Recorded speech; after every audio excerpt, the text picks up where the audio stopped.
Good afternoon and welcome to Norsen House, the Nordic Climate Action Weeks in Stockholm.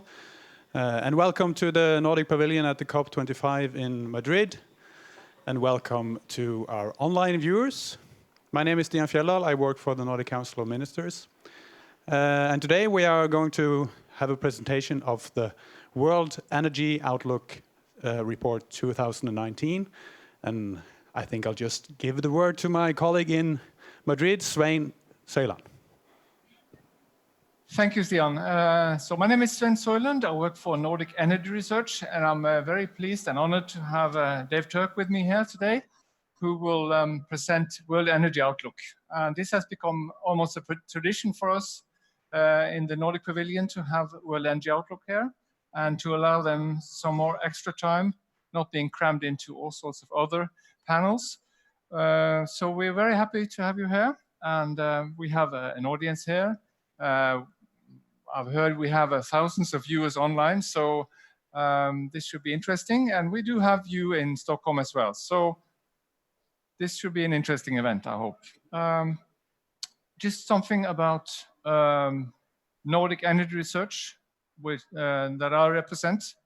We're under the Nordic Council of Ministers, and our mission is to enhance collaboration on energy research and energy policies in the Nordics. So we take very seriously the new decision by the prime ministers to go for Nordic carbon neutrality. And there we try to seek guidance from any documents we can find in order to realize that grand vision. So we, in the Nordics, we are quite strong on renewable energy. We have an almost decarbonized electricity system, but that means that we have other remaining challenges that are very big, transport and industry specifically. So I'm very keen to learn more about VO and what you found out this year. So VO is a publication that causes a lot of interest. People agree or people disagree with the conclusions and the assumptions, but it's always a document worth discussing. And our collaboration with IEA goes back many years. We've done Nordic Energy Technology Perspectives twice, 2013, 2016. And we also did last year a World Energy, a Nordic Electric Vehicle Outlook, which is I would highly recommend it if you're interested in EVs. That's an interesting publication. And we're currently working on a new collaborative project on energy scenarios. Briefly on David, I've known David for a few years, and he keeps popping up in all sorts of situations and a driving force, doggedly driving for new initiatives. I'd just like to mention two: Mission Innovation and Climate and Clean Air Coalition, where we met first. So I'm very happy to have you here, David, and the floor is yours. Great. Well, thank you. Thank you very much, Sven. It's been a pleasure working with you over many years, and your passion, your commitment, your talent is very much recognized and appreciated, certainly by the IEA and others in the global community. And let me begin by saying what a pleasure it is to be with you all, both here in person, where you just heard some noise and some feedback. Hopefully those online did not hear the same feedback, but if you did, apologies. It's a pleasure to be doing this, in particular in the Nordic Pavilion. And it's really, I know you probably get a lot of this, those of you from Nordic countries. It's a pleasure to be working with you and have worked with you for many years, including when I was working with the US government before on a range of efforts, the CCAC, Mission Innovation, Arctic Council activities, a number of other areas as well. It is a region, it is a country, it is a series of governments, it's companies, populations who don't just talk the talk, but walk the walk. And I think we're seeing that with some of the incredibly ambitious targets, the net zero targets, the commitments that are being made domestically, that does have reverberation beyond your own community to the world, and trying to help show the world what can be done with commitment for the betterments of the lives of the people in the region, but more globally as well. And then I will say as well, having worked in international circles for so long, it's great that the Nordic countries work well together, including through the Nordic Council. That's not the case every time. I do hear some different jokes about Swedish jokes against Denmark and vice versa in different countries. I know there's a good sibling rivalry or sibling, but it's great to see the community working together. And then the international leadership. It is an outsized international leadership, including here at the Climate COP. Certainly within the International Energy Agency as well, the Nordic leadership is incredibly impressive. So thank you for all of that. So let me just start, especially for those who aren't familiar with the IEA, just to give you a few sentences on what the IEA is, what we do, and then we'll get into our very latest analysis, hot off the shelves, or hot off the, I don't know what the modern equivalent of hot off the shelves is, online, on web form. The IEA has been around for many, many years, but we've really undergone a significant transition over the last several years under our executive director, our current executive director, Dr. Fatih Birol. Two parts of that are very relevant for this discussion and certainly here at the climate conference. One is we are a global energy agency now with very extensive relationships and partnerships with major emerging economies, in particular around the world. So with India, with China, with Indonesia, with Southeast Asia, with Africa. And so we're working in more parts of the world, and you'll see some good analysis from that work from all parts of the world. We think that's important. If you want to understand what's happening in energy, you need to know what's happening in energy around the world in order to provide good, actionable advice for a variety of different contexts. And we'll get into some of that in the WEO analysis. And then the other thing we've had a lot of priority, including from countries in the Nordic Council who are part of our governing board, is really to bolster up our clean energy transitions capabilities, to be able to provide the kind of analysis you'll see here, where we're succeeding, where we're not succeeding, how do the pieces of the transition fit together. So it's a much different organization maybe than what you might have been aware of 5, 10, 20 years ago in that energy transitions, clean energy hub capabilities on that front. Within that, the WEO, the World Energy Outlook that I'm here to present today, as Sven said, is our flagship publication.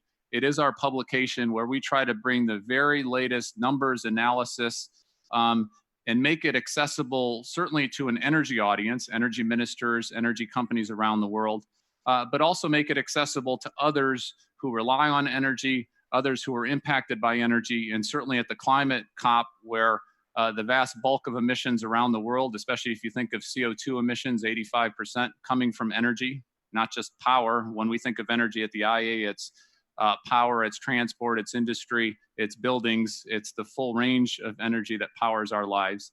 A huge impact around the world.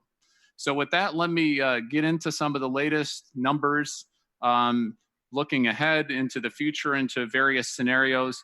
But let's start with a bit of a snapshot in terms of the context in which we find ourselves at the tail end of 2019.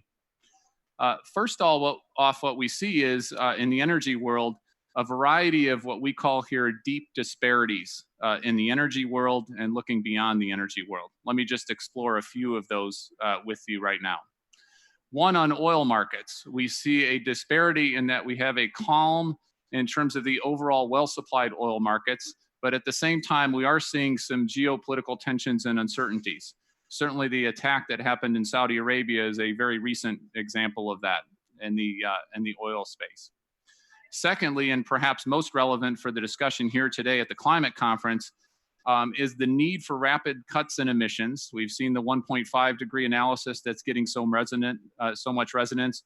We're seeing all the youth and streets around the world really pushing for more ambition, more urgent ambition in line with what the science tells us we need to in order to avoid the worst consequences of climate change. But at the same time, we're seeing historic highs in emissions.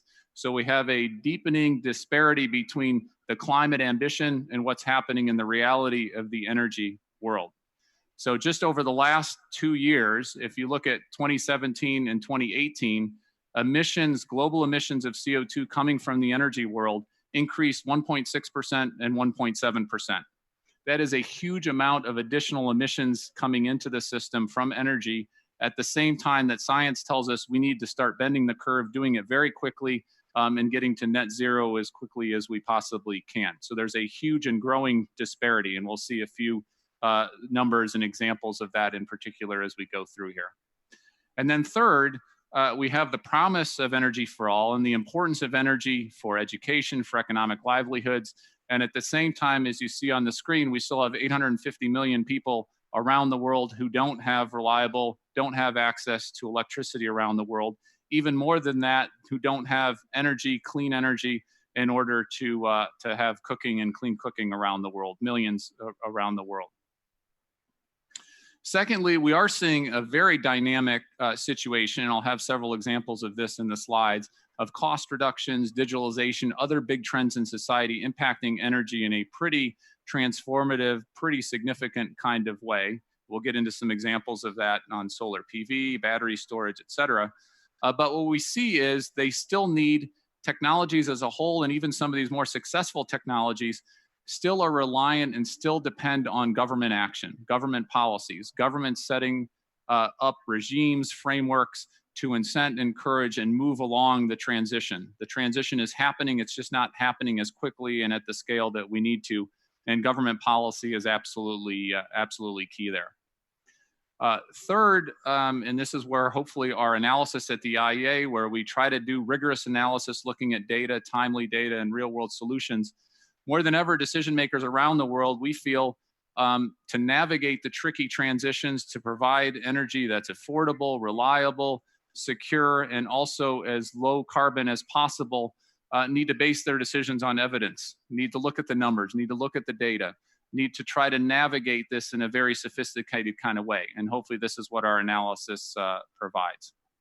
Now, just one caveat before we get into our scenarios, especially as we look ahead, a bit of an explanatory note.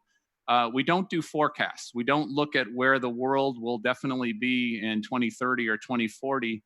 What we do are scenarios. We look at a series of assumptions and where does that take our energy world into the future? What are the trade-offs? What are the good things of this scenario and the bad parts of this scenario, so that we warn policymakers, if you go down this trajectory, here are the consequences that you're going to have if you go down this trajectory, versus if you go down this scenario or that scenario. And we'll get into a number of the scenarios. We have three main scenarios. You'll see these throughout the presentation. One is what we call our current policy scenario. And this is basically, if you look at policies right now, currently in place around the world, where does that take our world going forward? Where does that take us on our carbon trajectory? Where does that take us in terms of energy access? Secondly is trying to not just take current policies, but what we call our stated policy scenario. Previously, we called this our new policy scenario. This year, it's called our stated policy scenario. And what it tries to do is not only take current policies, but look at other policies that have been stated or announced, including full implementation of the nationally determined contributions that countries have put on the table, and hopefully will be ratcheting up in the ambition throughout the 2020 process. Where does that world take us under current levels of ambition? May be useful to think of this scenario as the mirror scenario. If you hold a mirror up to existing levels of ambition in the world, where does that take us going forward? And then very importantly, we have a scenario we call our sustainable development scenario. And this is our forward-leaning, looking ahead of where we need to go to meet our global goals. It is a fully compliant Paris scenario, looking at well below 2 in the language of the Paris Agreement, with the 1.5 agreement objective in mind as well. It also has steep reductions in air pollution, which is a key priority for many countries around the world, especially emerging countries, but beyond. And then it also provides universal electricity access in line with SDG 7 by 2030. It integrates all of those together. So this is the scenario we want to be on, and we'll do a number of slides here comparing where we're currently headed, where we need to get, and how do we try to use the levers that we have to get to that sustainable development scenario. So with that, let's just take a little bit of perspective. Some of this may be familiar with some of you who have an energy background, but what we decided to do this year was try to look at energy transitions throughout history. We have had significant energy transitions throughout history. We are in the midst of another energy transition right now. We'll get to that with a number of slides. But where have we been? What's the context in which all of this current analysis and looking ahead takes us? So what we have here is looking back 100 years ago in 1919, what percent of energy demand came from wood, that's the pink there at the very bottom, and coal, that's the red, just a little bit of oil, a little bit of natural gas, et cetera. But it was a very wood and coal dominated energy world back 100 years ago in 1990. Looking 30 years, 31 years, 1950, we see still a significant amount of coal. Wood has decreased in terms of its percentage use.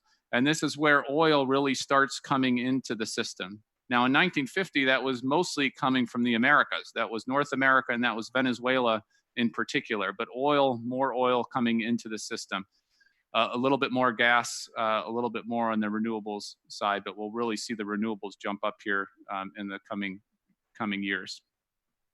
1974, you see the oil percentage in particular increase, transport, but a variety of other uses, petrochemicals, et cetera, on that side. Natural gas increasing significantly.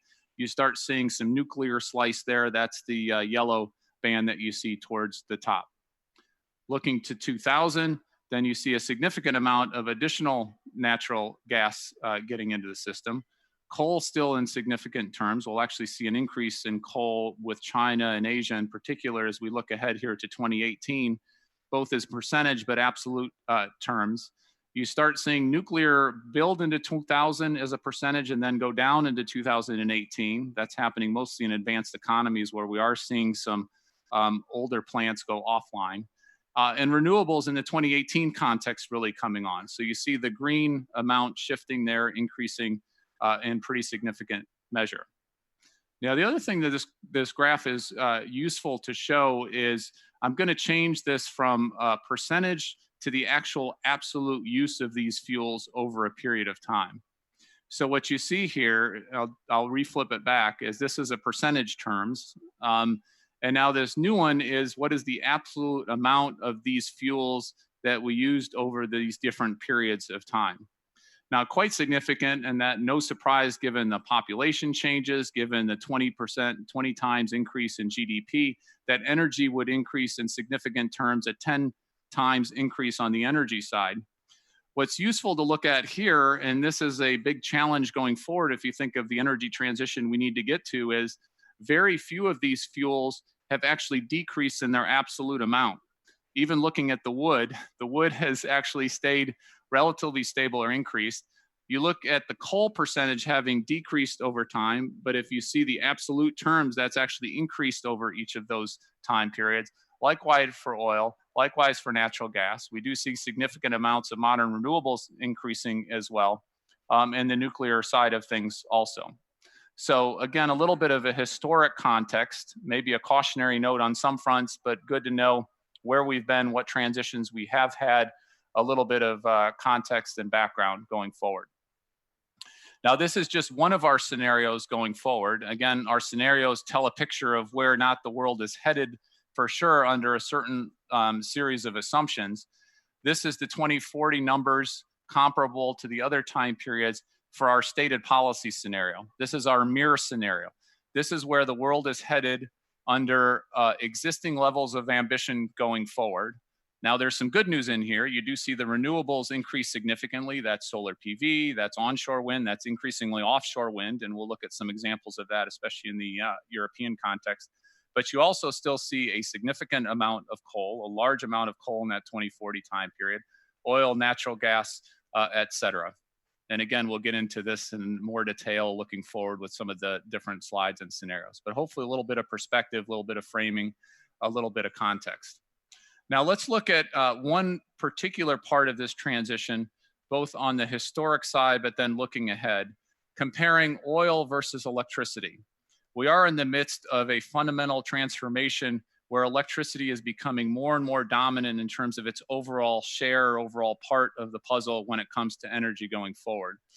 If you look historically over the global change and increase of oil and electricity, oil is the red on the left, electricity is the blue, about the same amount of increase in energy use from oil and electricity from 2000 to 2008.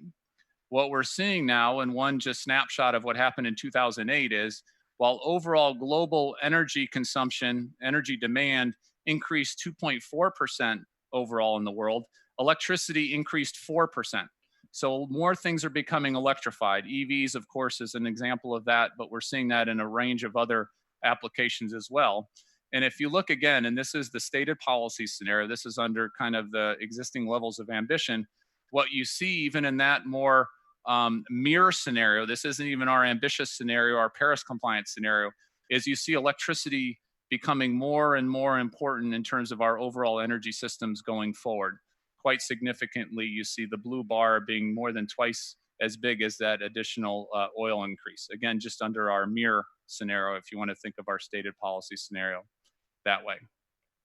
Now let's look a little bit more granularly about where we're headed. Again, this is looking at the stated policy scenario under that mirror scenario of where we're going forward from here. The dotted line you see there is the current time period. So anything to the left is the historic number. Anything to the right here is where these various trends are going forward.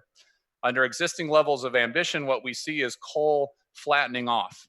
Now that's better than the increase that we see right up until that dotted line. And we did actually use more coal globally last year than we did in the previous year. So we are still increasing coal use, as you can see there in the graph. We've seen some flattening, some decrease in some countries, but overall it's a global increasing trend. What we see here is many countries getting out of coal, and we see a variety of commitments, developed countries in particular, and then other places, developing countries, Asia in particular, but elsewhere, an increasing amount of coal, and that balances itself out to have a relatively flat, as you see up on the screen in front of you. Natural gas, again, existing levels of ambition, current trends, we see gas continuing to increase, playing a flexible part in the system, including the electricity side, and increasingly and very important currently for industry as well along those lines. Nuclear is relatively flat going forward. That is, again, many advanced, some advanced economies getting less and less, getting out of nuclear, not extending some of the lifetimes of their plants. Each country is different. Different countries are in support of nuclear, other are not.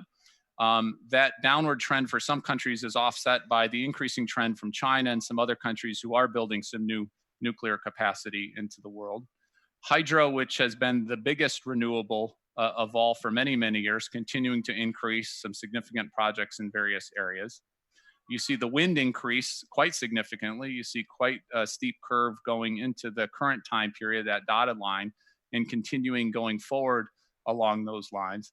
And solar PV, even under existing levels of ambition, because of policies, but also because of very impressive cost reductions that we've seen on the solar PV side, increasing significantly to the point where certainly by the 2040 time period, it is bigger than gas, it's bigger than coal, bigger than wind, bigger than hydro, and certainly much bigger on the nuclear side.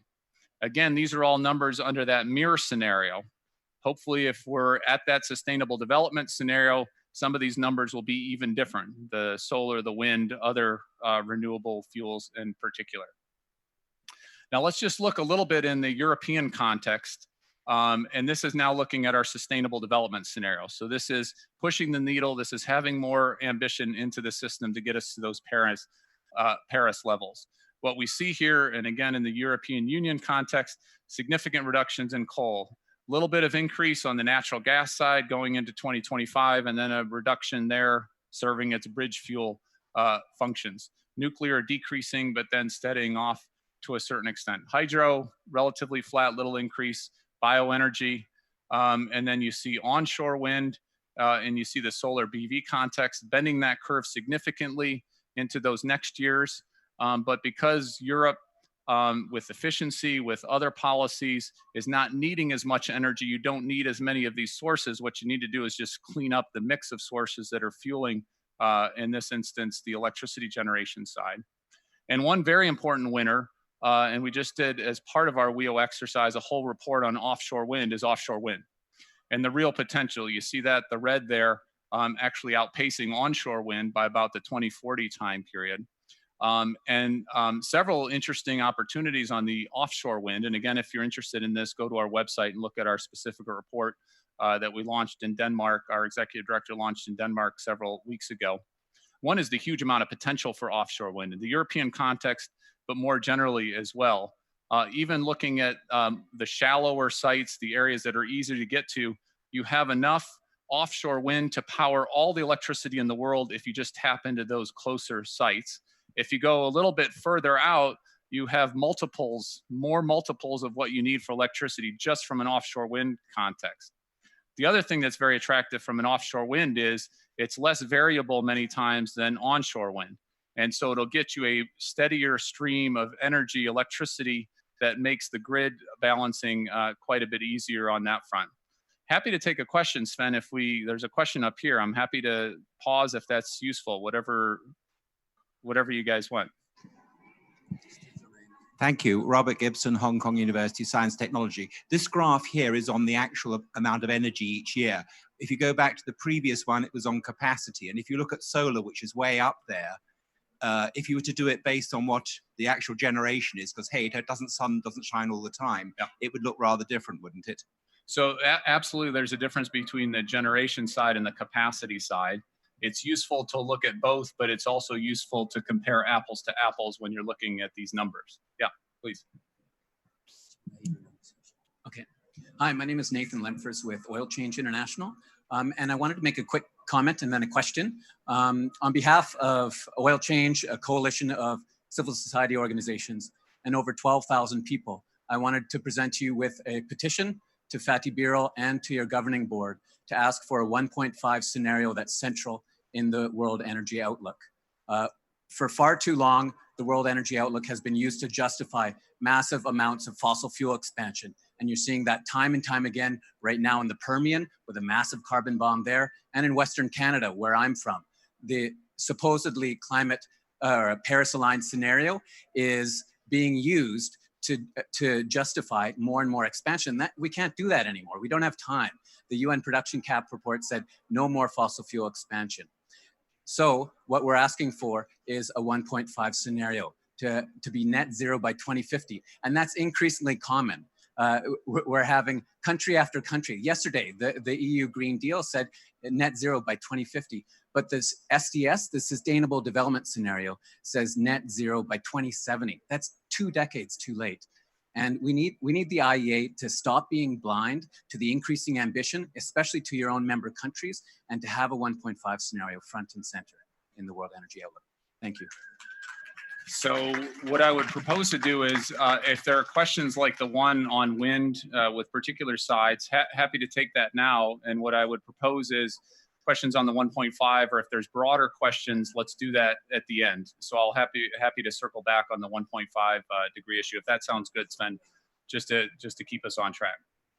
All right, so let's go forward. Yes, please. And again, if you could hold your questions more broadly, if there's a clarification question like the excellent one that was just asked here on generation versus capacity, let's take those now. If there's a broader question, then better to take that in the Q&A and have a good discussion on that, if that makes sense to folks. Please. Yeah, thank you very much. I'm Takashi Hongo, Mitsui Global Strategic Institute. So thank you very much for the case of the scenario of Europe, but it is just electricity. That's right. These are electricity numbers. That's so right.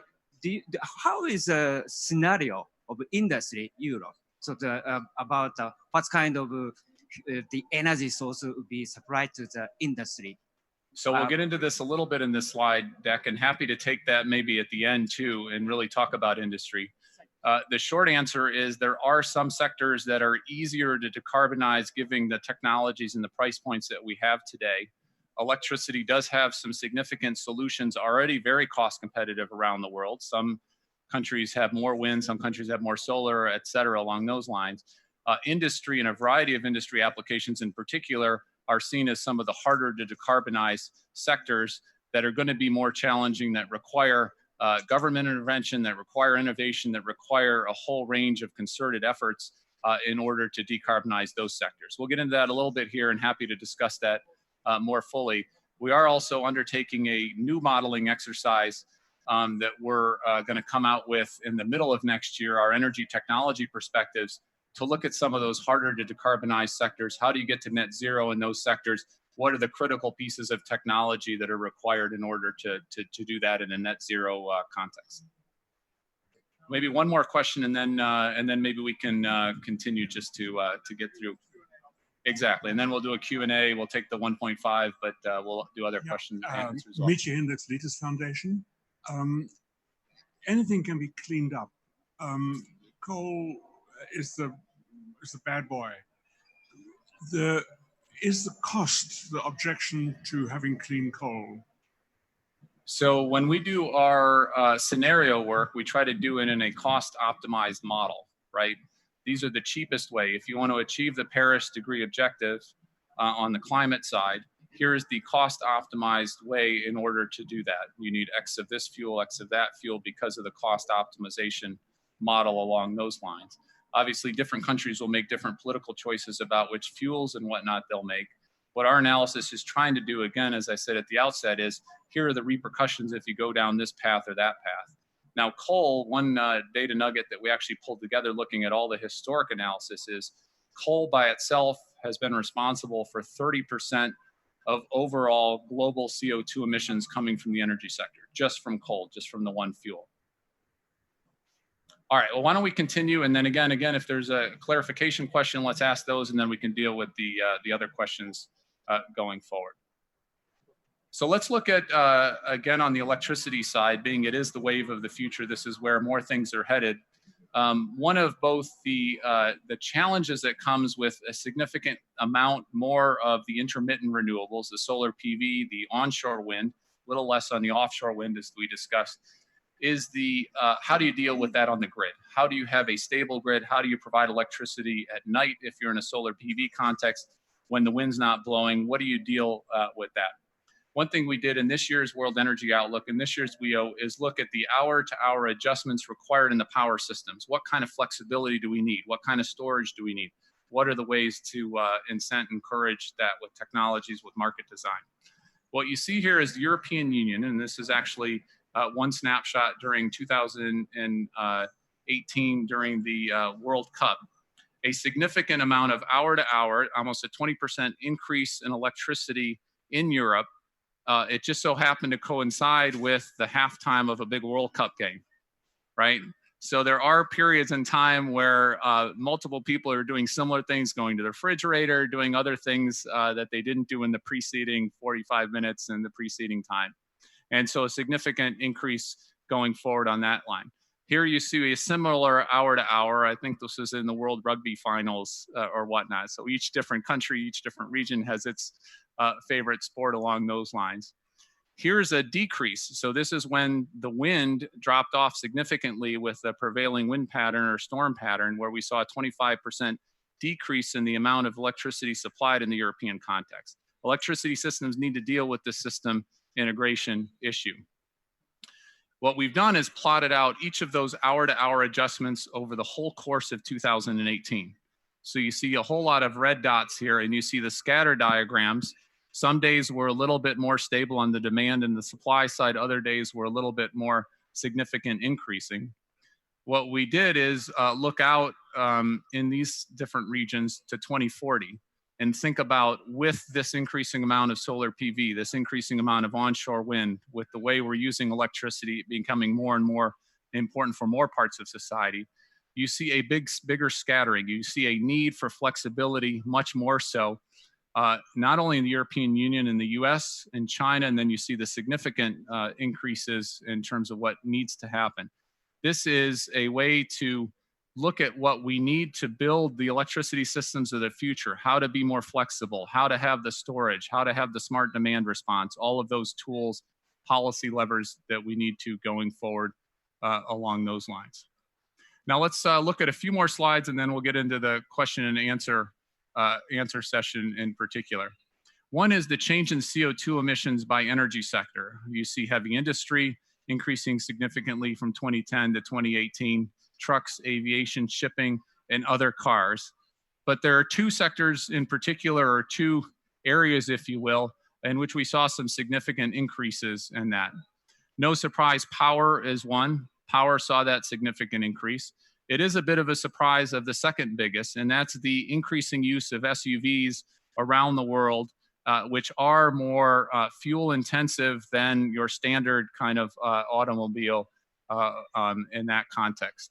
Second largest in terms of the overall increase, this is SUVs, the global fleet increasing from 35 million in 2010 to 200 million in 2018. So this is consumer choice. This is a number of other things happening in society, but it's an example of something we need to keep our eye on the ball. We are going through an electric vehicle revolution. We have more than 5-6 million electric vehicles. Some of the Nordic countries in particular have the highest penetration of electric vehicles. Norway leads all countries with around 50% of new vehicles being sold being electric. That is a doubling, that is a significant increase from the previous years. The trajectory is going higher. But we also need to be thinking about the efficiency. We need to be thinking about the existing fleet of vehicles out there and consumer choice going forward to focus on the biggest emission reductions we can make near term and then longer term. Now let's look at coal. When we think about energy transitions, it's not only useful to think about the new solar PV, the new wind, how do we incent and encourage that even more coming into the system, but you have to deal with some of the legacy issues as well. Some of the plants that have been built, what's your strategy, what's your plan, country by country, plant by plant.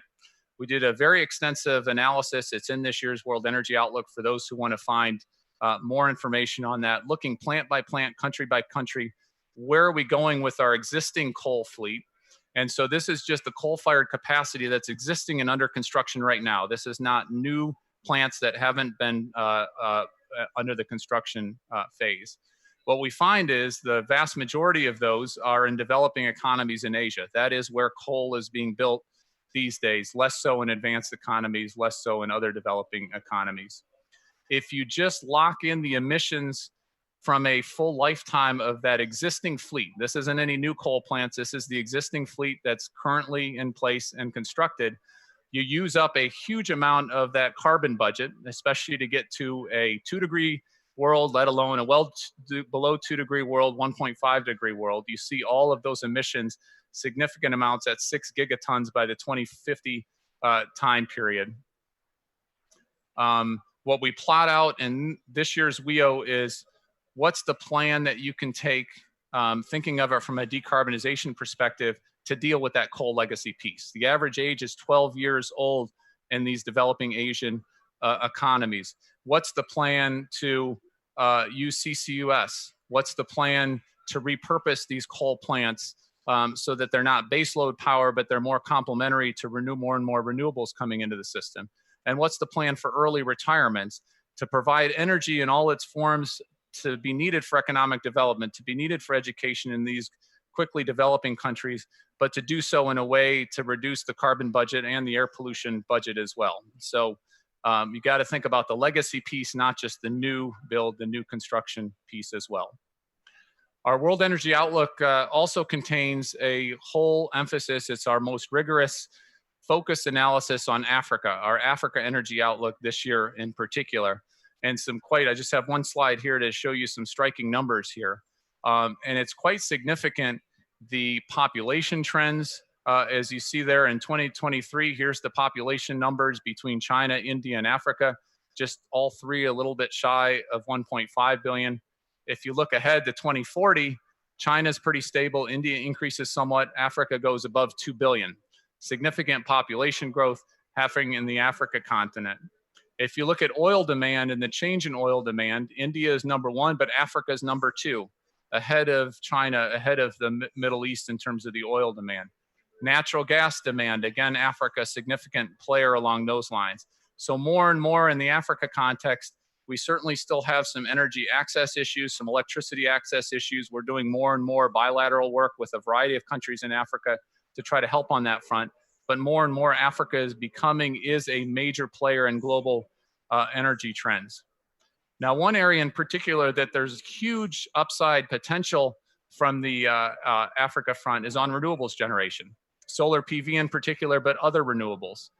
Right now, half of the solar radiation that falls on land masses on Earth is happening in Africa right now. But Africa only has 1% of the overall solar PV utilization capacity around the world. So 50% versus 1%. Huge additional opportunity space, solar PV in a distributed way, but also on-grid solar to try to use that resource more and more.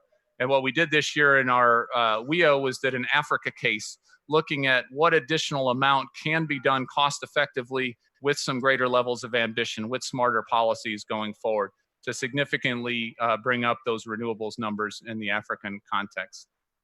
Now, let me end with this slide. This is sort of taking all this and looking big picture through these three scenarios. So if you'll remember the current trends, that's existing policies in place right now. The gray there is the historic numbers. Again, you see the uptick in 2017 and 2018. 2019, unfortunately, looks to be another increased year, maybe less increase than we saw in that 1.6%, 1.7%, but still an increase overall in our CO2 emissions. The current trends has that going up 1% each year into the future. You don't see us peaking under current policies in place, and you certainly don't see the deep decrease that you need to see going forward. Secondly is our stated policy scenario. This is our NDCs. This actually includes many of the net zero commitments made by governments around the world, where there is a credible policy pathway that we can be confident that that is going in that direction.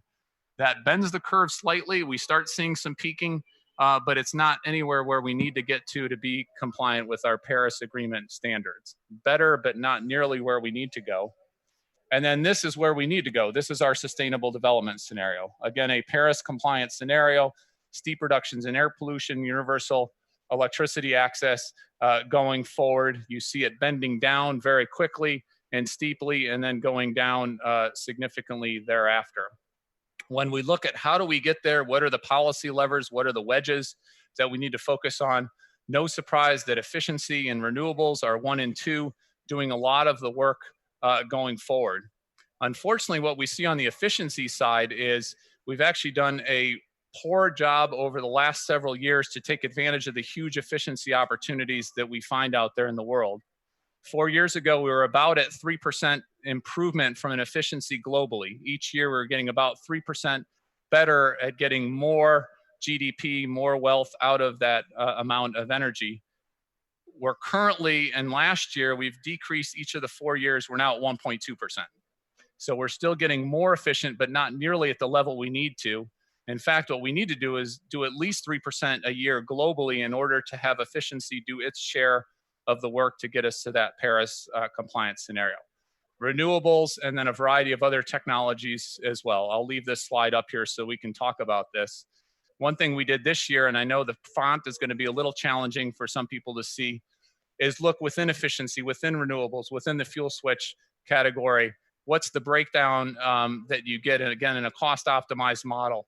How important are industrial electric motors? It turns out they're very important in a lot of efficiency opportunities, buildings, power, et cetera. On the renewable side, wind is the top green, dark green wedge, solar PV, biofuels, a variety of different technologies. And on the other technology category as well, which includes behavioral change, resource efficiency, other levers, if you will, to get us there.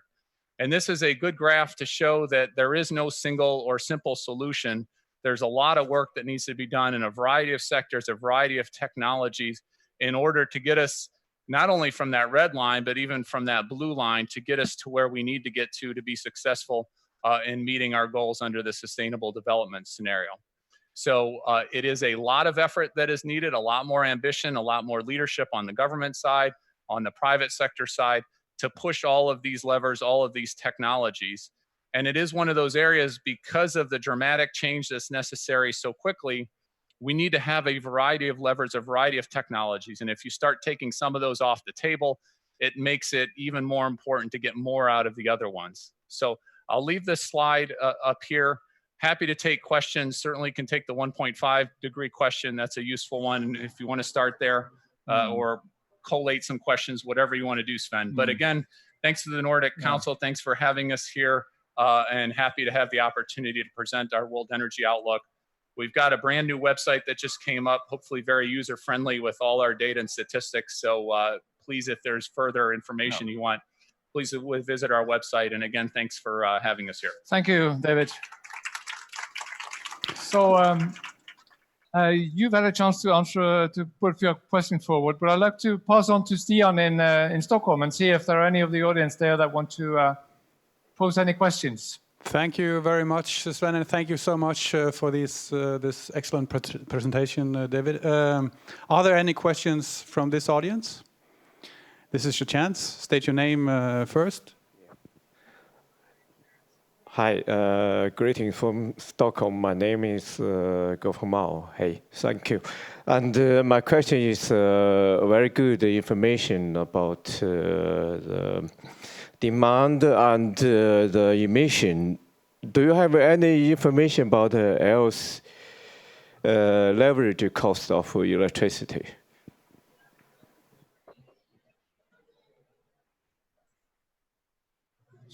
Did you get that? Yeah, I think it was a levelized cost of electricity. Is that right? Yeah. All right. Well, why don't I take the two questions? Why don't I do the 1.5 and then we'll do the levelized cost of electricity as well. Okay. I'd like to try in one question from please, me. Please, I'm curious to want to listen to this. Why did offshore and onshore wind flatten out in 2040? I mean, there's learning curves and there's increased demand for electricity. Why does it flatten out in your models? All right, so let's And maybe secondly, what kind of carbon price will actually trigger decarbonization of coal and CCS?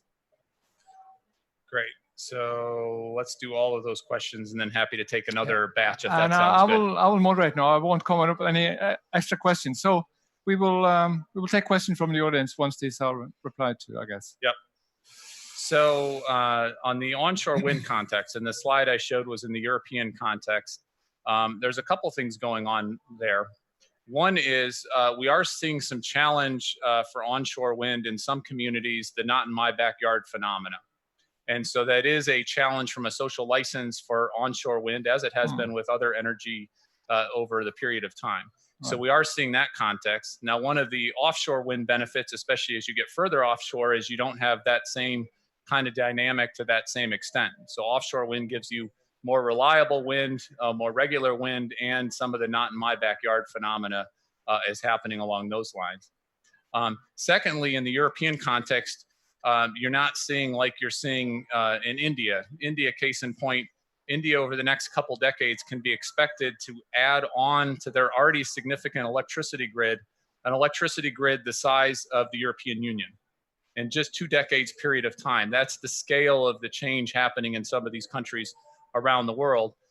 Europe, with the increasing efficiency, with all sorts of other reasons, the energy demand, the electricity demand is not increasing as much. And so you don't need to have continuing levels of increasing wind, onshore wind in that context, because you've already gotten the coal out, you've gotten some of the other fossil fuel emissions kinds of sides of things. And again, that's in a sustainable development scenario world where we are pushing the levers and bringing in a lot more renewables into that context. So secondly, on the 1.5 degree issue, I think it's been terrific to see how much attention and focus, and I think the IPCC deserves a ton of credit for the analysis they did on 1.5 degrees and how, what are the consequences of climate change in that 1.5 degree world. It seems to have resonated not only within the halls as you might expect it here in the climate conference, but I think it actually had a significant impact on corporate decision-making, on investor decision-making, and I think has also spurred, which is a phenomenal trend in my opinion, the youth around the world getting more agitated, excited, pushing their parents, pushing their societies. Greta Thunberg, I don't know if any of you've seen, was just picked as the Time Magazine Person of the Year. The youth movement really pushing and frankly holding the rest of us accountable for the world that they're going to be living in. So it's a very exciting time that you see not only rigorous scientific analysis, but youth movement, others pushing us to be more and more ambitious over time. What our scenario here is, and there's a really good commentary that we've done on our website trying to explain what our scenarios are, what are the assumptions in our scenarios, trying to be very transparent. One thing that you see in there is a calculator that allows you to compare our sustainable development scenario by all the other scenarios in the IPCC database for various temperature levels. So you can see for yourself how ambitious the SDS scenario, the sustainable development scenario, is over all those other, I think it's 100 and some or whatnot scenarios within that database. And what we've tried to do in the sustainable development scenario is take the language that countries have agreed to, the Paris standard, the well below 2, looking to the 1.5 degrees, and use that as the benchmark to provide our analysis in a cost optimized world for how you get there. So what you see when you look at our scenario in that database, that calculator, and maybe some people online are already doing that as I speak, you should be able to find it pretty easily on the IEA website, is what you end up with is, if you compare it to a 1.7, 1.8 degree scenario comparable to the IPCC database, the SDS scenario is actually on the more ambitious end of that range of scenarios. What you see when you compare it to the 1.5 scenarios and below is it's actually within the range of the 1.5 degree scenarios. It's a little bit on the higher end of that range, but what you see, and this is something that we need to all focus on, and it hopefully will come out in the questions a little bit more, happy to talk about this, is how much negative emissions do you assume? So you can have a scenario that's not as aggressive in the near years and count on a huge amount of negative emissions to somehow come out in the 2040, 2050, 2060 time period. What we try to do in our scenarios is use very little negative emissions and really focus on the cost optimized solutions that are so much cheaper if we bend that curve as steeply as we can now, as opposed to having to rely in some unforeseen future on a more expensive solution on the net negative emission side of things. So what you find if you look at those and compare our scenarios by others is, if you have a decent amount of net negative emissions, and actually not even as much as you have in many of the other 1.5 degree scenarios, is the SDS actually is a 1.5 degree scenarios with some amount of negative emissions going forward. Now, again, as you look at, I know for those who aren't modelers and those who aren't scenarios, your eyes may be glazing over on this context. And part of the challenge when you talk about scenarios is there is an art and science to it that really needs to be looked at in some depth and some rigor along those lines. But look for yourselves, compare our scenarios by other scenarios. And certainly at the IEA, as we've said for everybody, we are very eager to get feedback, get thoughts, get reactions from everybody so that we can improve our work, make it more globally relevant for all countries, all NGOs, all stakeholders going forward. So quickly on the levelized cost. So it's a very important question, right? You want to compare apples to apples and look at these technologies and what's a levelized cost kind of way. We've done one step further, and you can see this analysis in the WEO as well, is a value adjusted levelized cost. So you're actually trying to make it even more apples to apples. So it's absolutely something, to answer the gentleman's question, absolutely something we look at, and there's a good bit of that within the WEO itself. We did a good bit of work in last year's WEO focusing on electricity that you can find an even greater analysis of trying to do, again, an apples to apples context. And then Sven, on your last question, and then happy to take others, is on CCUS and some of those technologies. What's the price point? What we've seen is very disappointing progress overall around the world on CCUS. This is carbon capture, utilization, and storage.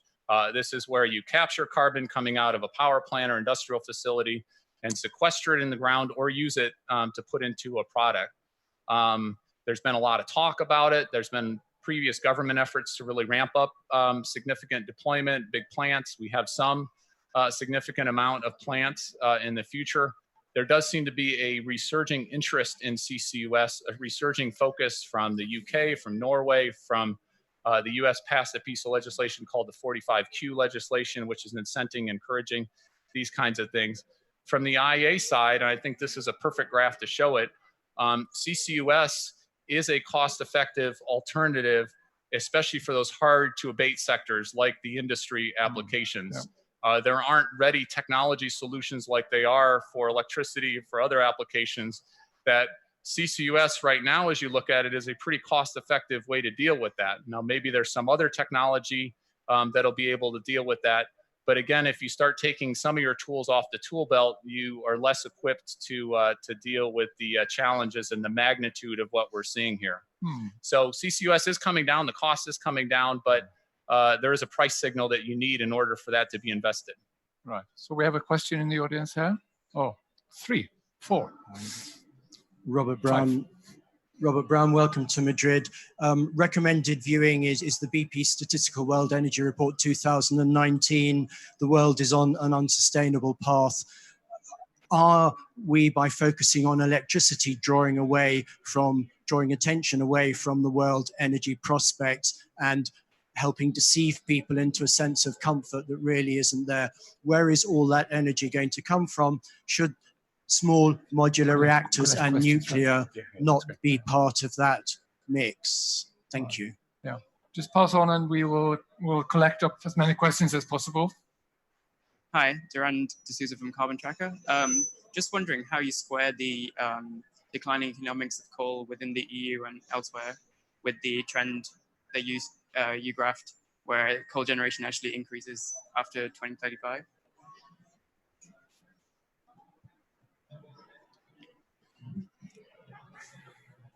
Thank you. I'll let you make your note. Ture is my name. I'm a member of the Norwegian Parliament.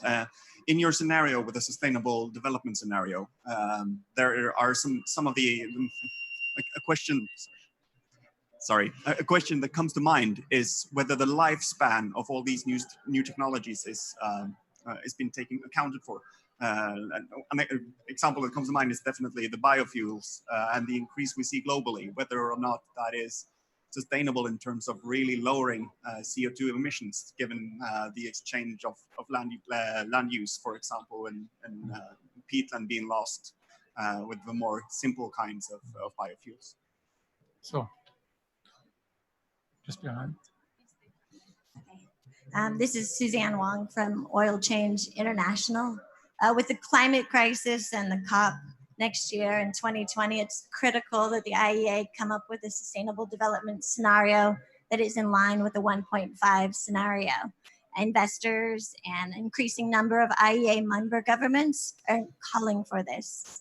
When is the IEA going to develop this? Sven, can you hear me? Yes, I do. Maybe, may I fit one question in? I'll give 1 second and it's over to you. I would just pick up one more question from the audience here. Thank you. Hi, I'm Sharon Master from the University of Calgary. You mentioned that we can, you're forecasting some sort of ability to deal with coal plant legacy by technology. And I'm just wondering what sort of technologies you're thinking about there. As you know, there's a live conversation from some countries that LNG is the answer. And I'd just like to know what the IEA is thinking on that. Thank you. And then Stian, I give the floor to you. Thank you. I just have a question about the Article 6 in the Paris Agreement and carbon pricing. There's a lot of discussions about that now. The countries don't seem to agree. What's your take on these discussions and the carbon price? What effect will it have on the energy markets and maybe on your models? Great. So 6 different questions. We'll try to take each of those. Just start at the top. To the question on are we on an unstable or unsecure, unsustainable pathway? So the answer is looking at the current trends or the sustainable policy trends, that does not get us to the Paris Agreement standard. It does not avoid the worst consequences of climate change. When I say these are not projections in terms of what we think and hope the future will hold, in many ways, it's useful to do a modeling where you look at existing levels of ambition to say, this is not where we want to get to, this is not where we want to go. And then it requires government leadership, court leadership, investor leadership to try to get to that sustainable development scenario, to try to get to those Paris Agreement goals. So that's why we do those kinds of scenarios going forward. Next question on the coal numbers. So some countries are definitely decreasing in their coal use, but other countries are increasing in their coal use, especially with the young coal power plants. And so that's where the number evens out. Even though some countries in Europe and elsewhere are decreasing their coal use. It's overall a positive, it's overall a stable increase. On the coal legacy issue, let me just try to go back here if I can very quickly. What you see is two parts of the solution, right? You need to push all the levers to bring in as much clean energy as you possibly can, lowering the price points from an innovation, from a policy side, from a system integration of renewable side, et cetera, et cetera. What we're also saying here is That's not good enough. You also need to think about all those young coal plants. Again, remember, it's about 12 years. That's the average lifetime right now of those coal plants in developing Asia, whereas if their natural lifetime of 40, 50 years, that uses up a huge amount of that carbon budget remaining, frankly, under any scenario there. And so in order to deal with that coal legacy issue, you need to think about what are those policy and technology levers that get you to that sustainable development. Might be early retirement. It might be using the power plants differently. So you got to work on both sides of those pieces. Suzanne's question, we already talked about the 1.5 degrees. Happy to follow up on that as folks would like to. And then the question on the sustainability, actually two questions. I guess two are your question on the lifespan, the sustainability, the land use issue. We try to look at all of that. We try to improve our models every year. And there's no reason in thinking you can have a certain amount of negative emissions with bioenergy if you don't have the land use, you don't have the water, you don't have the production capability to take advantage of that. It's one reason, among others, to be conservative in terms of how much negative emissions you get from bioenergy, the BECCS, CCS kind of combo piece of it. So the short answer is we try to look at all of that sustainability, looking at the life cycles and trying to take that into account. And so happy to get into more depth after the meeting on that. So David, I think you did your very best to answer the questions. And anyway, you will have a chance to meet David again here later on today, because at 6:30 we will have a look at another tool that has been developed both on a global level and also at the Nordic level. It's about tracking clean energy progress. And it's a bit more simpler than this because it's traffic light based. So it's so simple that even politicians can understand it. This is a parliamentarian from the Norwegian Parliament. Sorry, pardon the pun. So that's later on today. And I'll welcome you back, and I hope to welcome David back as well. Great. Thank you very much. Thank you for the audience online and also in Stockholm. And Sven? Thank you, Sven. Sven, I will just remind you, do you hear me? Yes. I will just remind you that your excellent event is a joint event, so the audience in Stockholm also can attend to, and our viewers online. We also have a briefing from the climate negotiations today at 6 o'clock with Miha Raunen from the World Wildlife Fund. And of course, I will urge you to communicate in social media. Our hashtag is Nordic Climate Action. Thank you.